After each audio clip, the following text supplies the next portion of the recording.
Mom has a dry bar in the villa because she loves to entertain. So she needed some extra surface space to set up her bar for when she has her parties. And in this room where the dry bar lives, it's gonna be living room, dining room combination. So lots of great entertaining space, perfect place for a dry bar. For those of you that don't know, the difference between a wet bar and a dry bar is a sink. So it's literally what it says. A wet bar has the ability to have water running there. So in the villa, we have a dry bar. So we incorporated the cabinetry from the White Elephant. She has a beautiful dry bar that she's gonna use for entertaining.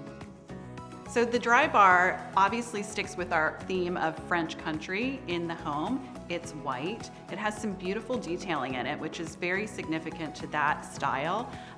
So lots of fluting material, the beautiful leaded glass on the doors, it all lends itself well to the French country style.